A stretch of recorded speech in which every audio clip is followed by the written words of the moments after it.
الله من قرأ الفاتحة.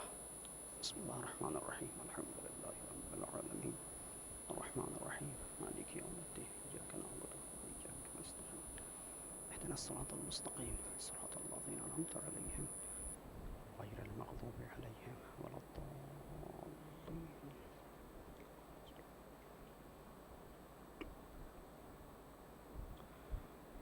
لا حول ولا قوة إلا بالله العلي العظيم.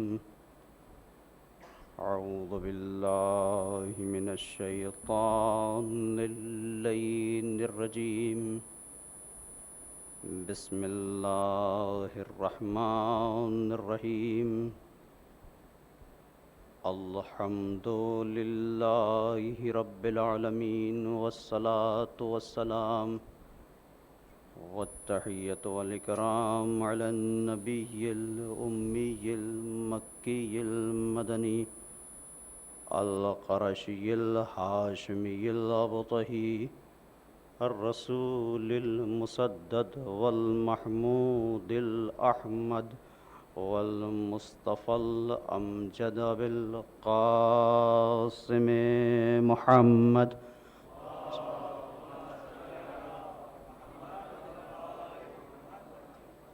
وعلى آله الطيبين الطاهرين المعصومين المظلومين لا سيما بقية الله الأعظم في الأرضين ولعنة الله على أعدائهم أجمعين من ليلنا هذا إلى قيام يوم الدين. أما بعد فقد قال أبو عبد الله الحسين عليه الصلاة والسلام: بسم الله الرحمن الرحيم.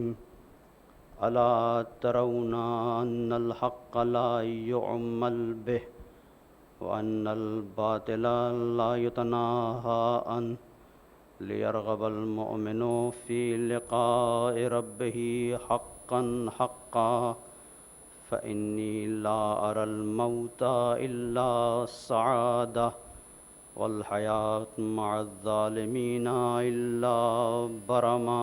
صلوات پڑھنے محمد.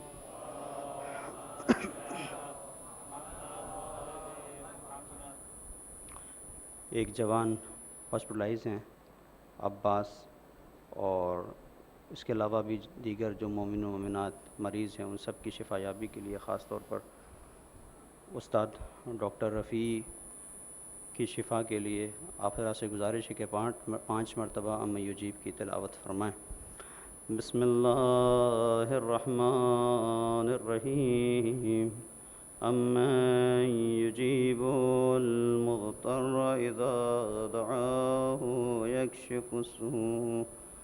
امن یجیب المضطر اذا دعاه ويكشف السوء.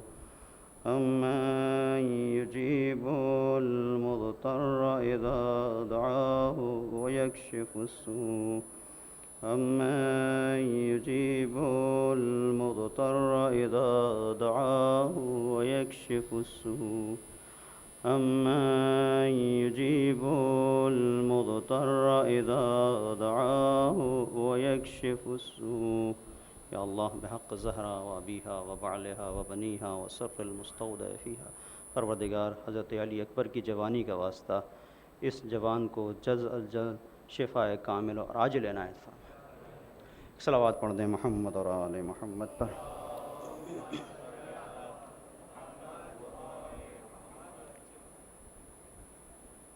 حسینی زندگی کا طریقہ یا حسینی طرز زندگی یا حسینی لائف اسٹائل، یہ عنوان ہے ان مجالس کا، کہ جس کے سلسلے سے میں نے کل آپ کی خدمت میں تمہیدی طور پر کچھ چیزوں کو بیان کیا تھا کہ جہاں اس دنیا میں ہم جب نظر ڈالتے ہیں تو ہمیں ہر ایک لینے والا دکھتا ہے، لینے والے زیادہ ہیں، دینے والے کم ہیں۔ اور کہاں سے دیں کہ ان کے پاس جو کچھ ہے وہ محدود ہے۔ حسینی طرز زندگی آج کی اس دنیا میں، حسینی لائف اسٹائل آج کی اس دنیا میں اس لیے ضروری ہے کہ حسین ہمیں دینا سکھاتے ہیں۔ حسین ہم سے کہتے ہیں کہ تم دو اور دے کر دیکھو تمہیں کتنا سکون ملتا ہے۔ ایک شخصیت سے شاید آپ واقف ہوں، ہندوستان کے خطیب تھے مولانا فیروز حیدر صاحب مرحوم، کہ آپ کی صلوات ان کے درجات میں اضافے کا سبب ہو۔ صلوات پڑھیں محمد و آل محمد پر۔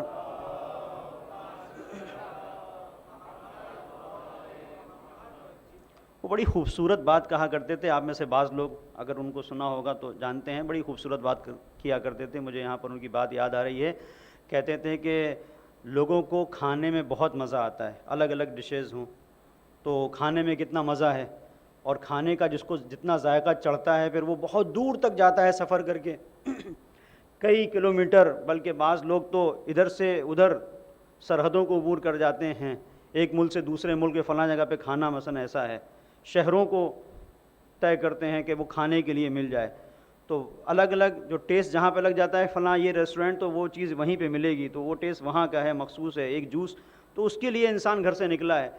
تو وہ کہا کرتے تھے کہ کھانے کا ذائقہ اپنی جگہ پر ہے، لیکن کبھی کسی کو کھلا کے دیکھو، کھانے سے زیادہ مزہ آئے گا کھلانے میں، کھانے سے زیادہ مزہ آئے گا کھلانے میں۔ تو جو حسینی طرز زندگی ہے وہ اس بات پہ یقین رکھتی ہے کہ یہاں پر انسان اپنے لیے نہیں سوچتا ہے، دوسروں کے لیے سوچتا ہے۔ اور اس کا اگر آپ کو دیکھنا ہے تو آپ دیکھ لیجئے کہ 1400 سال گزر گئے ہیں اور 40 کا یہ سفر کہ پروردگار آسانیاں فراہم کرے اور یہ وبا جلد از جلد اس دنیا سے جائے اور پھر یہ سفر آغاز ہو سکے، سفر عشق حسینی۔ تو اس میں آپ جا کے دیکھیں کہ جس کو دیکھو اس کی فکر یہ نہیں ہوتی ہے کہ ہمیں کچھ مل جائے، ہر ایک دسترخوان حسین پہ ہے تو ڈھونڈتا ہے کوئی بھوکا مل جائے تو اس کا پیٹ بھر دوں، کوئی پیاسا مل جائے تو اسے پانی پلا دوں۔ یہ حسینی طرز زندگی ہے۔ اور یہ حسینی طرز زندگی کہاں سے پیدا ہوتا ہے اور یہ کہاں سے ہمارے وجود کا حصہ بن سکتا ہے، اور یہ کہاں سے یہ بات پیدا ہوتی ہے کہ تم دوسروں کے لیے سوچو، تم قربانی دو، تم اپنے آپ پر دوسروں کو مقدم کرو۔ ہر ایک انسان سوچتا ہے کہ ہم آگے رہیں، ہمیں کچھ مل جائے، لیکن حسین انسانیت کے لیے سوچتے ہیں، انسانیت کے بارے میں سوچتے ہیں۔ اور یہ مرحلہ کسی ایک قوم، مذہب، کسی ایک قبیلے سے نہیں ہے۔ آج حسینیت کی ضرورت ہر مذہب کے ماننے والوں کو ہے۔ جہاں جہاں پر بھی ظلم ہو رہا ہے، ستم ہو رہا ہے، ان کے مقابلے پر آوازیں تو بہت بلند ہو رہی ہیں۔ آپ دیکھیں کتنی ساری آوازیں بلند ہوتی ہیں، بہت، ہر طرف ایک نعرے ہیں کہ بھئی ہاں ظلم سے مقابلہ ہونا چاہیے، ظلم سے مقابلہ ہونا چاہیے، لیکن یہ آوازیں گم ہو جاتی ہیں چونکہ ان کے پاس راستہ نہیں ہے۔ اور کربلا ہمیں اس منزل پر لے کے آتی ہے کہ جہاں ہم ایک زوردار ایسی آواز بلند کریں جو ہر دنیا کے، ہر سطح کے، ہر فیلڈ کے آدمی کی آواز ہو۔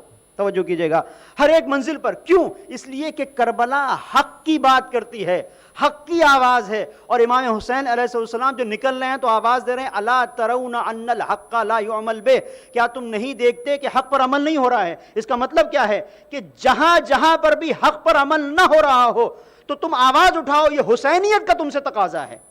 جہاں کہیں بھی حق پر عمل نہیں ہو رہا ہے، جہاں کہیں پر بھی باطل کے سامنے لوگ جھک رہے ہیں، حسین آواز دیتے ہیں الا ترون ان الحق لا يعمل به وان الباطل لا يتناهى عنه ليرغب المؤمن في لقاء ربه حقا حقا۔ اس لیے کہ ایسی صورت میں کہ جہاں حق پر عمل نہ ہو رہا ہو، جہاں باطل سے نہ روکا جا رہا ہو، تو ایک مومن کو حق حاصل ہے کہ وہ لقاء پروردگار کی آرزو کرے، موت کی تمنا کرے، اور اس سے بڑھ کر فَإِنِّي لَا أَرَى الْمَوْتَ إِلَّا سَعَادًا۔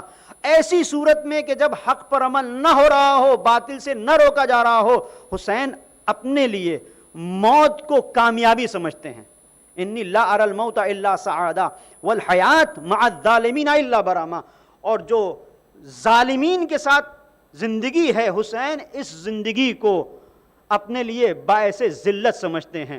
یعنی حسین آواز دے رہے ہیں کہ زندگی تمہاری محدود ہو، مختصر ہو، اس کا ڈیوریشن کم ہو، کچھ سال تم جیو، لیکن کربلا کا تقاضا یہ ہے کہ جتنا جیو سر اٹھا کے جیو، جتنا جیو سر اٹھا کے جیو. یہ حسین کے کتاب لغت میں اس زندگی کے کوئی معنی نہیں ہے کہ جی رہے ہو 80 سال 90 سال لیکن گھسٹ گھسٹ کے، کہیں کوئی گھڑکیاں دے رہا ہے، کہیں کوئی ڈرا رہا ہے، کہیں کوئی ظالم ہے، کہیں کوئی ہے، کہیں کوئی ہے، اور اس کے سامنے آواز نہیں اٹھا سکتے، بس اس کے ظلم کو سہتے ہوئے جی رہے ہو. یہ جینا تمہاری نظر میں جینا ہے، حسین اسے زندگی نہیں کہتے. اب اس کو دیکھیے، حسین اسے زندگی نہیں کہتے. اور پھر حسین جو آواز دے رہے ہیں الا ان الدئی وابن الدئی قد رکزنی بین اثنتین بین السلۃ والذلہ ہیہات من الذلہ. حسین آواز دے رہے ہیں نابکار کے نابکار بیٹے نے مجھے دو راہے پر لا کر کھڑا کر دیا ہے، یا تلواروں کے سائے میں آ جاؤں یا ذلتوں کو قبول کر لوں. ہیہات من الذلہ. حسین تلواروں کے سائے میں آ کے گردن کٹانا گوارا کرے گا، ذلتوں کو برداشت نہیں کرے گا.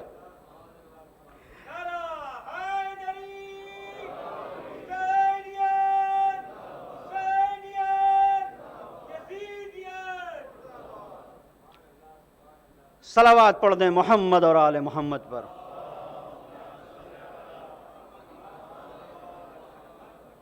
تو حسین کی زندگی عزتوں کے ساتھ میں. اب ایک سوال جس کی طرف کل بھی میں نے ایک اشارہ کیا تھا اور آج کی نئی نسل کے ذہنوں میں سوال اٹھتے ہیں کہ حسین ہمیں کیا دیتے ہیں، کربلا سے ہمیں کیا ملتا ہے. تو میں نے کل بنیادی طور پر اس بات کی طرف تھوڑا سا ایک اشارہ کیا تھا. آج ایک منزل اور بہت حساس مرحلہ ہے، پوری توجہ چاہوں گا آپ سے کہ جو ہمیں کربلا دیتی ہے اگر صرف اس پہ ہم غور کر لیں تو آستانہ حسین پہ ہمارا سر جھکے گا تو پھر اٹھے گا نہیں. جو کربلا ہمیں دیتی ہے، اور کیا بڑی نعمت کربلا ہمیں دیتی ہے. جو آپ دنیا میں دیکھ رہے ہیں ظلم ہوتا ہے. آج بھی نماز کے بعد کسی نے مجلس کے سلسلے سے بیان کیا کہ آپ مجلس پڑھ رہے ہیں، اس میں ذرا اشارہ کریں کہ دنیا میں جو ظلم ہو رہا ہے، ستم ہو رہا ہے. ہم دیکھتے رہتے ہیں، ٹیلی ویژن پہ دیکھتے ہیں یہاں اس نے اتنا ظلم، وہاں پہ اس کو مار دیا، یہ بم پھاڑ دیا. یہ سارے مسائل آپ دیکھ رہے ہیں، سارے مسائل جو جس طرح سے ہیں. مڈل ایسٹ کے جو پہلے مسائل تھے اس کو دیکھیں، اب اس وقت جو افغانستان کے مسائل، ہر جگہ ظلم کبھی تھما نہیں ہے. تو یہ کبھی اس رخ سے سوچنے کی ضرورت ہے کہ ہم پریشان تو بہت ہوتے ہیں، کہیں پر بھی دیکھتے ہیں سوشل میڈیا کے ذریعے سے، فیس بک کے ذریعے سے، واٹس ایپ کے ذریعے سے تصویریں آتی ہیں تو دل تڑپتا ہے. وجہ کیا ہے؟ جو ظالم ظلم کر رہا ہے وہ بھی تو انسان ہے، جس کے گلے کو کاٹ رہا ہے وہ بھی انسان ہے. تو اسے اتنی سمجھ کیوں نہیں ہے، یہ شعور کیوں نہیں ہے کہ یہ اس کے وجود میں بھی تو جان ہے. جس کے گلے کو تم کاٹ رہے ہو اس کے وجود میں بھی تو جان ہے، اس کے بھی تو گھر والے ہیں، اس کے بھی تو بچے ہیں. کیوں ایسا ہوتا ہے؟ ایک منزل عزیزوں جو آپ آسانی کے ساتھ اس تک پہنچ سکتے ہیں وہ یہ کہ کہتے ہیں ہم لوگ اگر کہیں کوئی گھر میں بھی کوئی ظلم کرتا ہے، خاص طور پر گھریلو مسائل، کبھی آپس میں اختلافات ہو جاتے ہیں، بات ڈیورس تک پہنچ جاتی ہے، سارے مسائل. تو کبھی ایسا ہوتا ہے کہ بیٹی جب اپنے گھر پہ آتی ہے تو کیا باپ کے جملے ہوتے ہیں کہ وہ تمہارا شوہر پتھر دل تھا، ہسبینڈ جو ہے وہ پتھر دل تھا، سخت دل تھا، ورنہ ایسا نہیں کرتا. اور اکثر ایسا ہوتا ہے، ہم کہتے ہیں کہ تم کتنے پتھر دل ہو. توجہ کیجیے گا، یہ ہم کہتے ہیں. اسی پتھر دل ہونے کو پوری توجہ کیجیے گا. جواب اس بات کا ہے کہ کربلا ہمیں کیا دیتی ہے. توجہ کیجیے گا. اسی پتھر دل کی کیفیت کو جو علماء نے بیان کیا ہے، ایک عربی کا ورڈ ہے شقاوت، شقا، سخت دلی، اور اس کے مختلف معنی ہے. تھوڑی سی دیر میرے ساتھ ہیں، توجہ کیجیے گا. اس کو کہتے ہیں سختی دل کی. اور قرآن نے بھی کہا ہے کہ کچھ لوگ ایسے ہیں جو اشد و قسوہ، ان کا دل بہت سخت ہے. اور یہ وہ لوگ ہیں جن کا دل بہت سخت ہے، ان پر کسی چیز کا کوئی اثر نہیں ہوتا. چونکہ دل نہیں ہوتا ان کے اندر، پھر پتھر ہو جاتا ہے، ان کا وجود پتھر ہو جاتا ہے. توجہ کیجیے گا. یہ جو شقی کا لفظ ہے ہم استعمال کرتے ہیں اشقیاء ان لوگوں کے لیے جو امام حسین کے مقابلے پر آئے، جو شہدائے کربلا کے مقابلے پر تھے، جو لشکر تھا شام کا، یزید کا، اسے ہم کیا کہتے ہیں؟ اشقیاء. چونکہ جتنے بھی تھے اس میں سب شقی تھے، سب پتھر دل تھے. پتھر دل نہ ہوتے تو سکینہ کے رخساروں پر تماچے مارتے؟ اگر پتھر دل نہ ہوتے تو ننھے علی اصغر کے گلے پہ تیر سے شعبہ؟ کچھ سوال نہیں اٹھتا ہے. پتھر دل تھے، شقی تھے. پوری توجہ کیجیے گا. اب میں اس شقی کے تھوڑے سے آپ کے سامنے معنی کی وضاحت کر رہا ہوں. شقی کے سلسلے سے شقی کون ہے، شقی کسے کہا جاتا ہے؟ علامہ طباطبائی جن کی تفسیر المیزان ہے، وہ کہتے ہیں کہ شقی وہ شخص ہے. شقی کون ہوتا ہے؟ جو سخت دل ہوتا ہے، اس کا ایک مرحلہ سخت دلی ہوتا ہے، ایک منزل پر وہ سخت دل ہوتا ہے، اس کے بعد اس کے اندر اور ساری چیزیں آ جاتی ہیں. یہ کسے کہا جاتا ہے کہ شقی ہے ایک انسان؟ صرف پتھر دل انسان کو نہیں، یہ تو اس کا ایک مرحلہ ہے، ایک اسٹیپ ہے کہ جہاں پہ دل پتھر ہو جاتا ہے. اس کے بعد بہت کچھ ہوتا ہے جس کی بنیاد کے اوپر انسان شقی بنتا ہے. تو علامہ طباطبائی کہتے ہیں شقی وہ شخص ہے کہ جس کے پاس جو بھی خیر ہے اس دنیا میں، اچھائیاں ہیں، ان سے اس کا تعلق نہ ہو، اچھائیوں کی طرف وہ نہ بڑھے اور برائیوں کی طرف بڑھتا چلا جائے. پھر وہ بیان کرتے ہیں کہ یہ شقاوت جو ہے سعادت کے مقابلے پر ہے. سعادت کیا ہے؟ یعنی کامیابی. پوری توجہ کیجیے گا. سعادت یعنی کامیابی. ایک مسئلے کو حل کرنا چاہتا ہوں. سعادت یعنی کامیابی. کامیابی کہاں ملتی ہے؟ جہاں انسان کا دل نرم ہوتا ہے، یہ اس کی ایک اسٹیج ہے. اس کے بعد جہاں بندگی کے تقاضوں کو انسان پورا کرتا ہے، دین کے دائرے میں زندگی گزارتا ہے، اسے کہا جاتا ہے کہ سعادت مند ہے. اسی کو ایک اور شخصیت ہیں آیت اللہ مجتہدی تہرانی رحمۃ اللہ تعالی علیہ، انہوں نے اور آسان الفاظ میں بیان کیا کہ شقی اور سعادت مند انسان اور شقاوت کو اور سعادت کو انہوں نے اس طرح سے بیان کیا کہ ایک انسان اگر اچھے کام کو کرتے ہوئے اس دنیا سے گزر جائے تو یہ سعید ہے، اسے سعادت مند کہا جائے گا. یہ سعید ہے، یہ کامیاب ہے، یہ شقی نہیں ہے. لیکن اگر ایک انسان غلط کام کر رہا ہے، مثال کے طور پر نماز کی حالت میں کسی کو موت آ جائے تو یہ سعید ہے، یہ شقی نہیں ہے. لیکن چوری کر رہا ہے اگر ایک انسان، کسی کے ساتھ زیادتی کر رہا ہے، ظلم کر رہا ہے اور مر جائے تو یہ شقی ہے. تو آپ کہتے ہیں کہ انسان کی جو زندگی ہے اس کی سانسیں کہاں پر ختم ہو رہی ہیں؟ اگر اچھائی پہ ختم ہو رہی ہیں تو سعید ہے، اور اگر برائی پہ جا کے ختم ہو رہی ہیں تو شقی ہے. پوری توجہ کیجیے گا. اب ایک اور شخصیت ہے آیت اللہ نراقی. ان تین شخصیتوں کی باتوں کو اپنی خدمت میں عرض کر کے میں نتیجہ دینا چاہتا ہوں. پوری توجہ کیجیے گا. وہ کہتے ہیں کہ شقی وہ ہوتا ہے کہ جو ایک وجود کے اندر جس کے برائیاں ہوں، جو اچھائیوں سے بھاگتا ہو، اور اس کے بعد وہ اب سعید کو اس کے مقابل کے اس سے اپوزٹ جو ہے اس کی تعریف کرتے ہیں، اس کو واضح کرتے ہیں، اس کی ڈیفینیشن بیان کرتے ہیں کہ سعید انسان وہ ہوتا ہے کہ جو کامیابیوں کے راستے کو چھوڑتا نہیں ہے. اگر وہ اچھائی کی طرف جا رہا ہے، لوگ اسے تانا دیتے ہیں تو چھوڑتا نہیں اچھائی کو. مثال کے طور پر صبح نماز میں آنے لگا ایک انسان جو نمازی نہیں تھا، نماز میں آنے لگا. کچھ لوگوں نے دیکھا ارے بھائی آج کل تو صبح میں جانے لگے، تو کہتا ہے لوگ میرے مذاق بنانا چھوڑو. تو یہ سعید ایسا کام نہیں کرتا، شقی چھوڑ دیتا ہے. توجہ کیجیے گا. سعید ایسا کام نہیں کرتا. کوئی لوگوں کے لیے اچھا کام کرنا شروع کیا، چیریٹی کی کچھ کیا، لوگوں کی مدد کرنا شروع کی. کچھ لوگوں نے مذاق بنانا شروع کیے. کچھ لوگوں نے کہا کہ ارے بھائی انہوں نے کھانے پینے کا دھندا بنا لیا ہے. اس نے کہا بھائی ابھی تک میں کر رہا تھا اب نہیں کروں گا چونکہ لوگ ایسا کہہ رہے ہیں. تو سعید کبھی بھی ان سب باتوں کو سن کے جو لوگ کہتے ہیں اپنے فیصلے کو تبدیل نہیں کرتا. پوری توجہ کیجیے گا. وہ بدلتا نہیں ہے. تو یہ ہوتا ہے سعید. اب اگر ہم تلاش کریں، پوری توجہ کیجیے گا، اگر ہم اب ڈھونڈنا چاہیں، اگر اب ہم تلاش کرنا چاہیں، ڈھونڈنا چاہیں کہ سعید کون ہے اور شقی کون ہے، تو ایک حدیث ہے. پوری توجہ. وہ حدیث ہمیں بتائے گی کہ کون شقی ہے کون سعید ہے. اب حدیث کس کی ہے؟ حضرت فاطمہ زہرا سلام اللہ علیہا کی.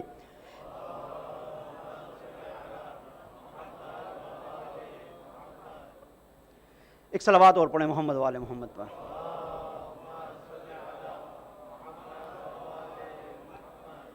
اتنی پوری وضاحت کے بعد پوری توجہ کیجئے گا کہ بی بی نے بیان کیا کہ کون کامیاب ہے. اور آسان الفاظ آپ کے لیے بیان کر دوں، شقی وہ ہے جو ناکام ہے، جسے کوئی کامیابی نہیں ملی، اور سعید کون ہے جو کامیاب ہے، سعادت مند کون ہے جو کامیاب ہے، شقاوت مند کون ہے جو ناکام ہے.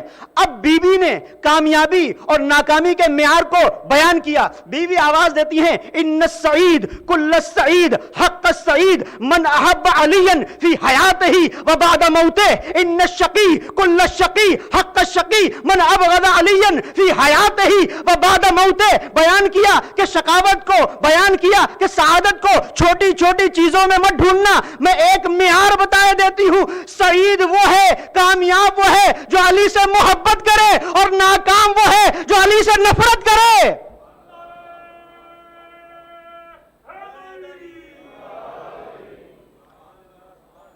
ان السعید کل السعید حق السعید من احب علیا فی حیاتہ و بعد موتہ. ان الشقی کل الشقی من ابغض علیا فی حیاتہ و بعد موتہ. شقی وہ ہے جو علی سے نفرت کرتا ہے. اس کا مطلب کیا ہوا کہ جہاں سے علی کی نفرتوں کا سلسلہ شروع ہوتا ہے وہاں سے انسان اچھائیوں سے دور بھاگتا ہے، اور جہاں علی کی محبت آتی ہے اس کا مطلب اچھائیاں اس کے وجود کا حصہ بن جاتی ہے. اب پوری توجہ جہاں سے میں نے سوال قائم کیا تھا کہ کربلا ہمیں کیا دیتی ہے.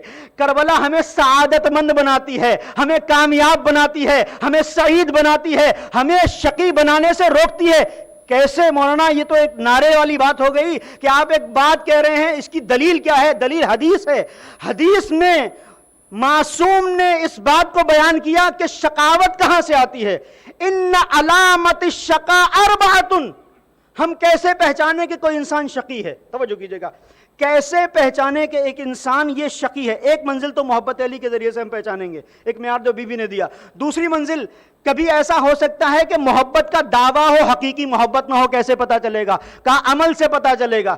تو معصوم نے جس چیز کو بیان کیا کہ من علامات الشقاء، جو شقاوت کی، ناکامیوں کی، سخت دلی کی، پتھر بن جانے کی علامتیں ہیں، ان میں سے ایک علامت جمود العین، انسان کی آنکھوں کا خشک ہو جانا. کہ جہاں پر انسان شقی ہوتا ہے وہ کہاں پہ ہوتا ہے؟ انسان کی آنکھوں سے آنسو نہیں نکلتے. اب اگر مجھے دیکھنا ہے کہ میں شقی ہوں کہ سعید ہوں تو مجھے دیکھنے کی ضرورت ہے کہ کہیں پر اگر ظلم ہوتا ہے آنسو بہتے ہیں کہ نہیں بہتے ہیں. غم حسین کا تذکرہ ہوتا ہے، کربلا کا تذکرہ ہوتا ہے، آنسو بہتے ہیں کہ نہیں بہتے ہیں. ایک علامت جمود العین. دوسری قسوۃ القلب، وہی بیان کیا، دل کا سخت ہو جانا، دوسری علامت. تیسری علامت الاصرار علی الذنب، گناہوں کے اوپر مسلسل اصرار، گناہوں کے اوپر مسلسل اصرار. اور اس کے بعد چوتھی چیز وشدت الحرص فی طلب الدنیا، دنیا کی طلب میں انسان کے وجود کے اندر لالچ کا جاگ جانا. دنیا طلب کرتا جاتا ہے لیکن اس کی شدت حرص بڑھتی چلی جاتی ہے. اب پوری توجہ کیجئے گا، کربلا ہمیں کیا دیتی ہے؟ کربلا ہمارے دل کو سخت ہونے سے روکتی ہے، اس لیے کہ ہر ایک جگہ پر جا کے دیکھیں، کوئی بھی قوم ہو، کسی بھی منزل پر ہو، اس کو ایک ساتھ گریا کرتے ہوئے نہیں دیکھیں گے. یہ صرف کربلا ہے. فرش عزا پر آ جاؤ، کسی کی آنکھ بھی خشک نہیں ملے گی، ہر ایک کا آنسو بتائے گا.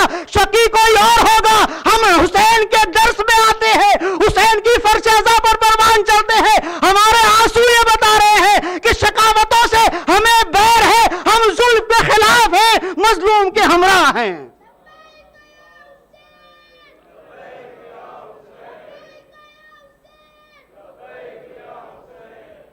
کم سے کم لبیک یا حسین کی آواز تو بآواز بلند بلند کریں اس بچے کی آواز پر. لبیک یا حسین، لبیک یا حسین، لبیک یا حسین. یہ آپ دیکھیں، یہ جواب ہے کہ کربلا کیا دیتی ہے. دل یہاں پر جب نرم ہو جاتا ہے، بہت بڑی بات ہے، دل جب نرم ہو جاتا ہے تو مسائل حل ہوتے ہیں. اور آپ دیکھ لیں کہ جہاں پر فکر کربلا ہے، جہاں پر ذکر کربلا ہے، جہاں پر ذکر حسین ہے، تو آپ نہیں دیکھیں گے کوئی کربلائی کسی کے گلے پر چاقو پھیر رہا ہے اور کلپ بنا رہا ہے اور ویڈیو بنا رہا ہے اور ڈال رہا ہے. نہیں دکھے گا. کیوں؟ اس لیے کہ حسین دلوں کو نرم کرتے ہیں. اور علامت شقاوت کیا؟ میں نے آپ کی خدمت میں عرض کیا کہ علامت شقاوت، ناکامی، بدبختی، کہ جہاں پر انسان کا دل پتھر ہو جاتا ہے، وہ ایک علامت یہ ہے جمود العین. اور یہ بہت بڑی چیز ہے کہ حسین آنکھوں کو خشک نہیں ہونے دیتے. حسین آنکھوں کو خشک نہیں ہونے دیتے. اور یہ معمولی بات نہیں ہے، آپ اس کا اندازہ نہیں لگا سکتے ہیں. جہاں یہ مشکل پائی جاتی ہے ان سے پوچھیں. کسی نے ہمارے شہر بمبئی میں ایک بہت ایک مومن انسان ہے، ایک اچھا ایک جوان، اس نے آ کے اپنی مشکل جو بیان کی تو میں حیران رہ گیا. وہ مشکل یہ تھی، وہ کہہ رہا تھا کہ میں کیا کروں، سخت سخت مصائب ہو جاتے ہیں، میرے آنسو نہیں نکلتے، دل میں تکلیف ہوتی ہے، درد کی کیفیت پیدا ہوتی ہے، لیکن آنسو نہیں نکلتے۔ یہ بہت سخت ہے کہ پروردگار کسی سے اس کے آنسوؤں کو چھین لے، پروردگار کسی سے اس کے آنسوؤں کو چھین لے تو پہلا مرحلہ ہوتا ہے اس بات کا کہ دل سختی کی طرف جا رہا ہے۔ اور اسی لیے ہمارے یہاں فرش عزا کو سجایا جاتا ہے۔ فرش عزا تو بہت دور کی بات ہے، جب بچہ پیدا ہوتا ہے تو سب سے پہلے اس کے منہ میں جو خاک جاتی ہے وہ خاک کربلا ہے، کہ بڑا ہو کے یہ سخت دل نہ بن جائے۔ لیکن جب ہم راہ حسین کو چھوڑ دیتے ہیں پھر سختیاں ہیں، پھر مصیبتیں ہیں، پھر یہ سارے مسائل پیدا ہوتے ہیں۔ تو جو آج کی جو میری گفتگو ہے اس کا ماحصل یہ ہے کہ کربلا ہمیں کیا دیتی ہے؟ کربلا ہمارے دل پر کنٹرول کرتی ہے، اور سارے مسائل دل جہاں پر کنٹرول نہیں ہوتا ہے وہیں سے پیدا ہوتے ہیں، وہیں سے مشکلیں ہیں۔ اور انشاءاللہ اس کو میں آگے عرض کروں گا۔ آپ دیکھیں کہ کس طرح سے کربلا بدل دیتی ہے، تبدیل کر دیتی ہے۔ نہ جانے کتنے ایسے لوگ ہیں جو گناہوں میں آلودہ، لیکن حسین نے جب اس دل کو اپنے ہاتھوں میں لیا پھر سب کچھ بدل کے رہ گیا، سب کچھ بدل گیا۔ اور اب پوری توجہ کیجئے گا جس بات کو میں آپ کی خدمت میں بیان کر رہا ہوں۔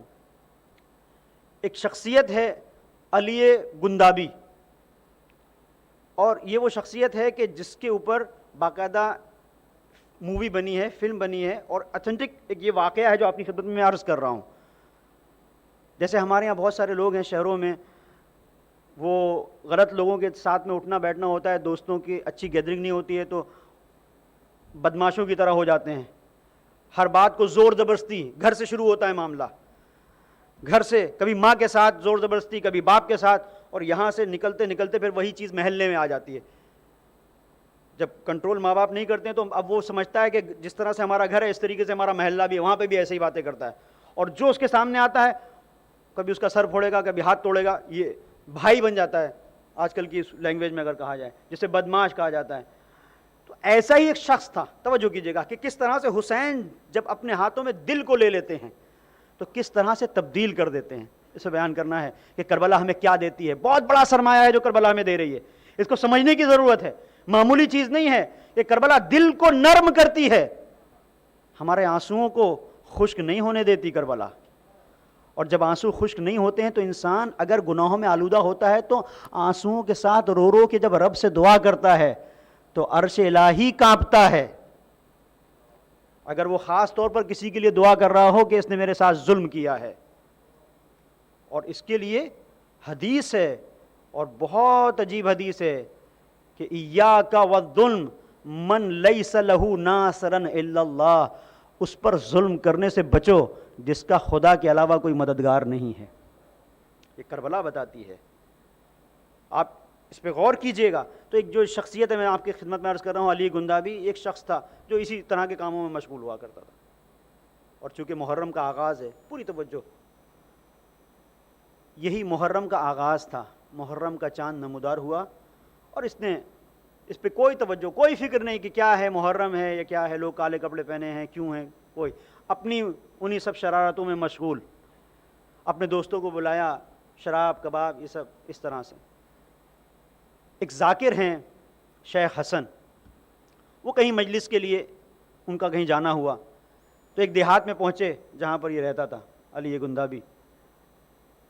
اس دیہات میں جب یہ پہنچے تو مجلس کو انہوں نے خطاب کرنا تھا، مجلس کو خطاب کیا، اور خطاب کرنے کے بعد اب رات ہونے لگی تھی۔ آج کل کا زمانہ نہیں تھا، لوگ رات ہونے سے پہلے اپنے گھر جانے کی کوشش کیا کرتے تھے، اور شام سرے شام اپنے گھر پہنچ جائیں تو گھر والے بھی کہتے تھے کہ ہاں، ورنہ راستے میں چور اچکے ڈاکو سارے مسائل ہوا کرتے تھے، لوگ چھین لیا کرتے تھے، ساز و سامان چھین لیتے تھے، انسان کو اذیت پہنچاتے تھے، یہ سارے مسائل۔ تو رات جب ہونے لگی تو اب انہوں نے سوچا کہ اب اتنی رات میں اگر میں نکلوں گا، کیونکہ اس وقت اس طرح سے گاڑیاں نہیں تھیں، ظاہر ہے کہ گھوڑا ہے یا خچر ہے، اس کے ذریعے سے جانا ہے۔ اب رات کی جب تاریکی ہونے لگی اور رات کے سائے جب آنے لگے تو یہ پریشان ہوئے کہ کیسے جاؤں گا، وہ رک گئے۔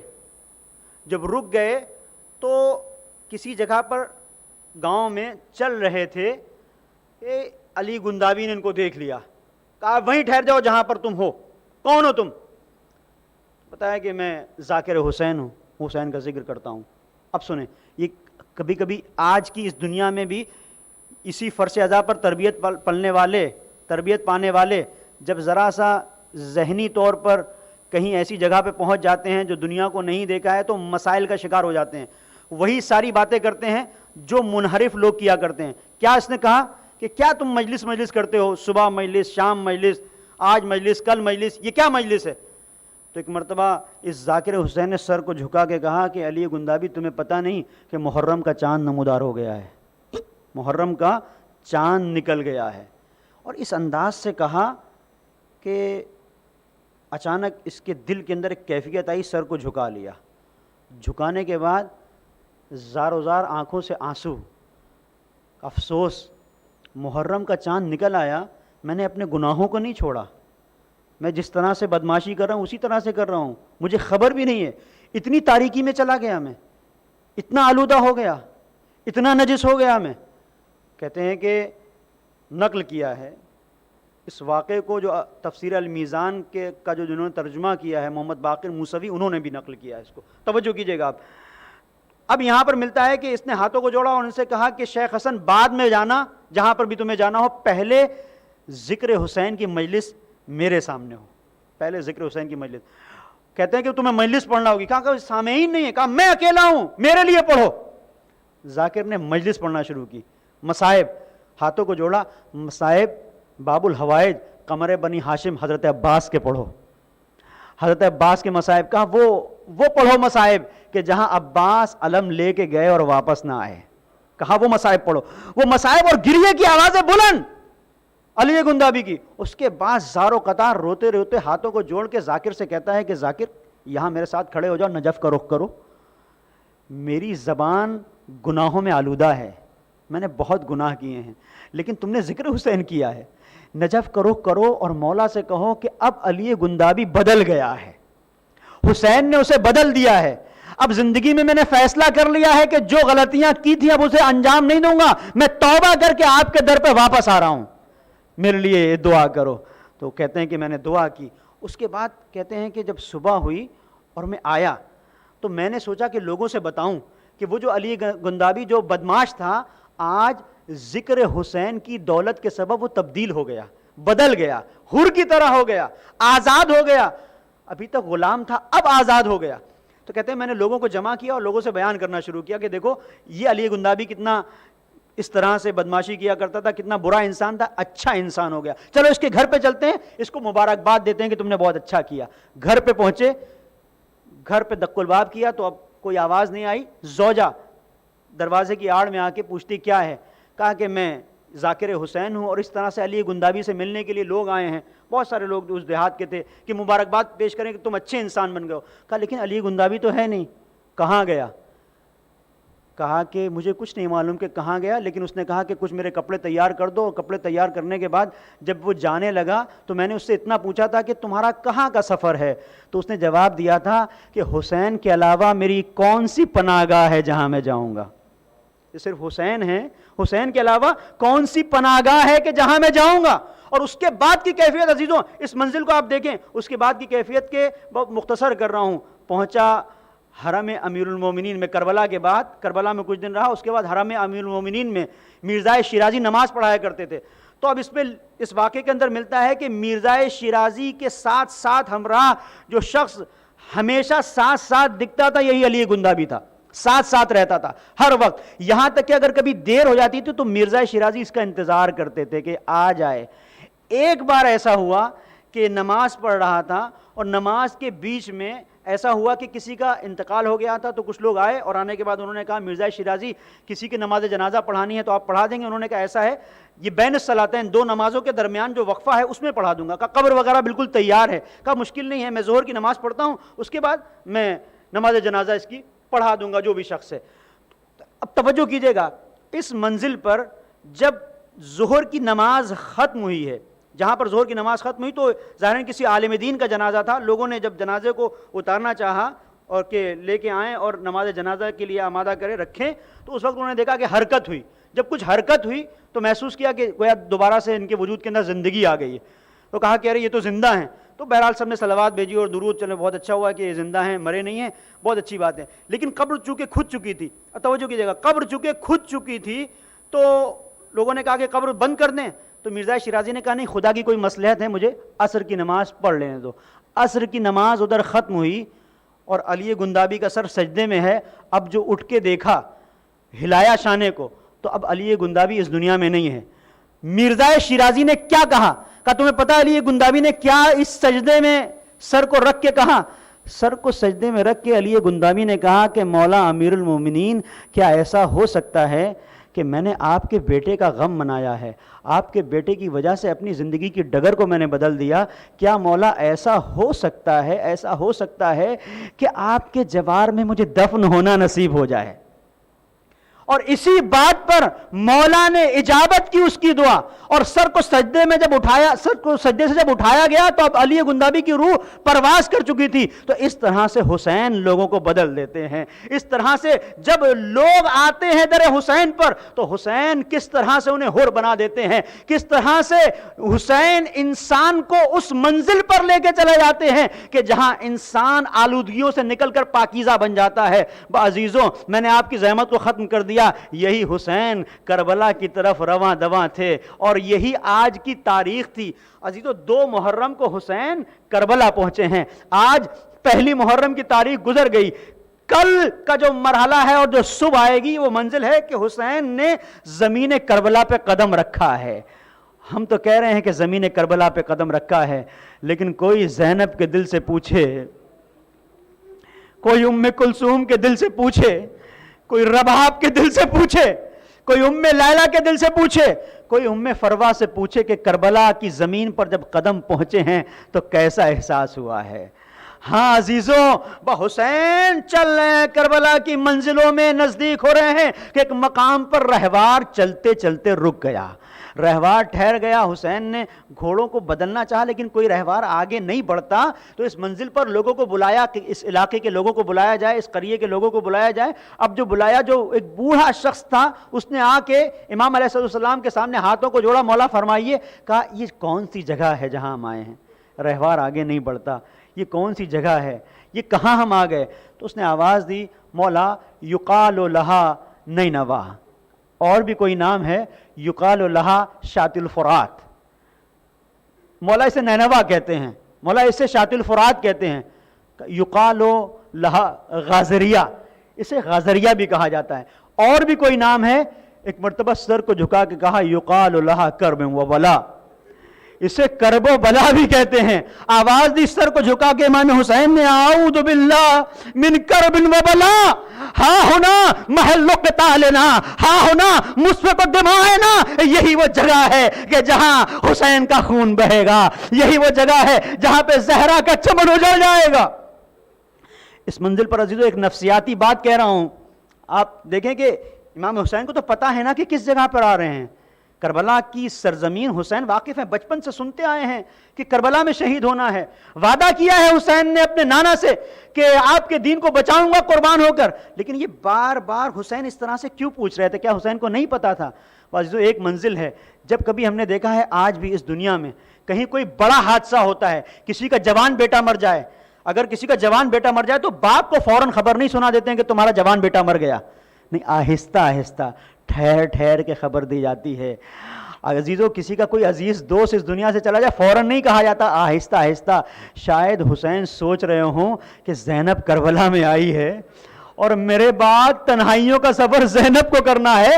اگر ایک دم سے زینب کو پتا چلا یہ کربلا ہے تو اتنا آہستہ آہستہ کہ زینب کا دل آمادہ ہو جائے. بازی تو ختم کر دیا، 2 جملے، زینب کا دل آمادہ ہو جائے. لیکن میں کہوں گا مولا ارے زینب کے دل سے پوچھئے، آپ آج 2 محرم کو جب کربلا میں اترے ہیں عرض کربلا پر تو کس طرح سے اترے ہیں؟ اس طرح سے اترے ہیں کہ بنی ہاشم کے جوان ہیں، اہل حرم کو اتارا گیا ہے، اور جب جناب زینب کی ہماری کے پاس آئے ہیں تو ادھر سے عباس دوڑے ہیں، ادھر سے اکبر، ادھر سے قاسم، ارے سب نے اپنے حلقے میں لیا ہے. عباس نے بازو کو تھاما ہوگا، قاسم آگے بڑھے ہوں گے، ارے سب لے کے آئے ہوں گے. یہ زینب ہے جو 2 محرم کو ارے کربلا کے مقتل میں سرزمین کربلا پہ قدم رکھ رہی ہے. ارے ہائے شہادت حسین، ارے 11 محرم کو کیا زینب کو یاد نہ آیا ہوگا؟ ارے شاید یہی وجہ ہے کہ فرات کا رخ کیا۔ اے میرے ماجا عباس، اے میرے آقا حسین، اے میرے بھائی، ارے 2 محرم کا وہ وقت یاد ہے جو زمین کربلا پہ پہنچے تھے، ہر ایک آگے آ گیا تھا، ہر ایک جھرمٹ میں لے کے سب نے مجھے اتارا تھا، اب زینب اکیلی ہے، ہر ایک کو سوار کرا دیا، نظر یمیناً و شمالا، اب نہ اکبر ہے، نہ عباس، نہ محمد، نہ قاسم، فرات کا رخ کیا۔ بھیا اپنی بہن کو سوار نہ کراؤ گے؟ ارے شاید طلب کے آواز دی ہو، اے بھیا ارے تمہارے بازو کٹ گئے، ارے مجھے پتا ہے، لیکن مجھے یاد ہے جب یہ بازو تھے کس طرح سے زینب کے محافظ تھے۔ سَيَعْلَمُ الَّذِينَ ظَلَمُوا أَيَّ مُنقَلِبٍ يَنقَلِبُونَ اِنَّا لِلَّهِ وَإِنَّا إِلَيْهِ راجعون۔ پروردگار واسطہ محمد وآل محمد کا ہماری اس مختصر سی اذا کو قبول فرما۔ میرے مالک تجھے واسطہ محمد وآل محمد کا جہاں جہاں بھی شیعہ حیدر کرار ہیں ان کی جان، مال، عزت اور آبرو کی حفاظت فرما۔ پروردگار واسطہ محمد وآل محمد کا پوری بشریت کو، اس دنیا کو اس منحوس وبا سے نجات عطا فرما، خاص طور پر عاشقان حیدر کرار کو اس وبا سے محفوظ رکھ۔ پروردگار واسطہ محمد وآل محمد کا اس وبا سے جو مریض جوجھ رہے ہیں، پریشان ہیں، پروردگار ان کو شفائے کامل و عاجل عنایت فرما۔ میرے مالک تجھے واسطہ محمد وآل محمد کا ہمیں شعور بندگی و شعور حیات و شعور حسینیت عطا فرما۔ میرے مالک تجھے واسطہ محمد وآل محمد کا ہمیں مقصد حسین کو سمجھ کر اسے عام کرنے کی توفیق عنایت فرما۔ پروردگار واسطہ محمد